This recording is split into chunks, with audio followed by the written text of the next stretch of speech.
COVID-19 pandemic changed the way of life for many people. I worked for Boeing for about 10 years, and then Lauda, her background is in physics and software development, so just about as far away from beverages as you can be.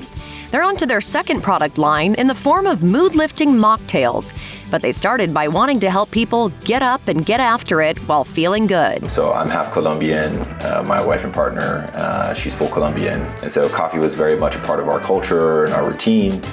So it kind of just made sense from there with the concept of being able to start your day well. And with our line of alcohol alternatives, our zero proof cocktails, really the concept is how do you get that evening wind down, but be able to wake up the next morning and go do that hike, go do that mountain bike ride that you were planning to do on a Saturday morning. They landed in Bend, where they felt their drinks could take off with the support from the community around them. Altitude's a little bit of a play on, the fact that we are here. I'm also a little bit of a ode to my career in aviation. But, I think for us, really the tie-in is this concept of being able to improve your routine so that you can go out and enjoy your life. Yeah, absolutely. Well, without further ado, I see something with the name Paloma on it. Yeah, absolutely. Let's talk about the flavors. You have three here that are kind of a sub for a cocktail. A Paloma, I would assume, has the grapefruit in it. Does it taste like tequila? So we're not necessarily going for the burn of tequila, sure, but going for that sort of complex profiles of a cocktail. So we use a Rio Red grapefruit from Texas. It's a lot sweeter, less bitter than a pink grapefruit. And what you're really gonna get is sweet, tart, a little bitter, and then an herbalness from the basil. Sure, okay, basil in it, right on. Yeah. Cheers. Cheers. Okay. Oh, that basil's nice. It's nice, right? Yeah, totally. It's very refreshing. And I think it's the tea in it too, which makes it just feels really light. Yeah, a little bit of a health benefit there, right? Antioxidants that come from white tea, but also it does provide a little bit of flavor there as well. It's a drink you can enjoy at home or take out on your next adventure. And then partly why we call it a mountain mule is the garden mint that we put in there in addition to the ginger and the lime. It gives it a little bit of a piney quality to it. Sure, so hence kind of the mountain northwest Cascade aesthetic. Pine, totally.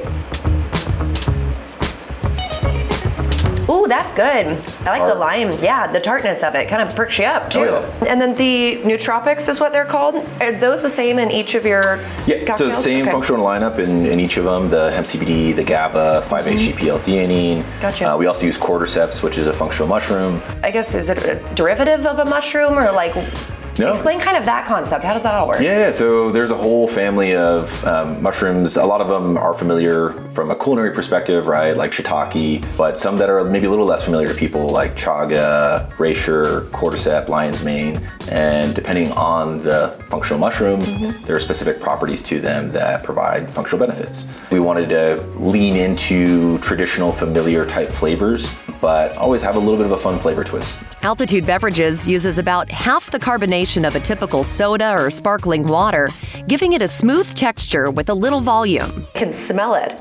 It smells great. Yeah, it's fruity and fun. Yeah, it's definitely like our tiki drink. Sure. Personally, that's my kind of favorite line of cocktail. So it's pineapple and then our version of a curacao, which is typically a bitter orange liqueur. For some people, they might have, mixed memories of that from college. Yep. Know the one you're talking about? Yeah. So instead of actually using that, we're using bitter orange, and then we use blue spirulina, which is an algae, naturally occurring blue in nature, that gives it that kind of fun blue color that people expect from a curacao. Sure, yeah. And I mean, it is blue. Yeah, it is blue. Yeah, wow, yeah. Okay. Ooh, that pineapple is nice. That's right? Smooth. So that's the fun part, right? You get the kind of sweet, you get a little bit of the tart, and then that bitter orange kind of gives it a little bit of that tiki kind of vibe where it's just that rounded out flavor profile that you can't quite put your finger on. Only 45 calories, 8 grams of sugar. So that's the number one thing that we hear from people is they go, ooh, Blue Hawaiian, that's probably like...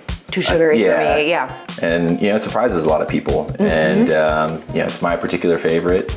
And I think for a lot of people, it's quickly becoming theirs as well. You can find Altitude Beverages on certain shelves in Central Oregon and on their website. For another edition of Taste This, I'm Emily Kirk. Thanks for watching. If you liked this video, be sure to give it a thumbs up. Hit the subscribe button and ring the notification bell so you don't miss out on more videos from Central Oregon Daily News. And for more news from the high desert, just visit centraloregondaily.com.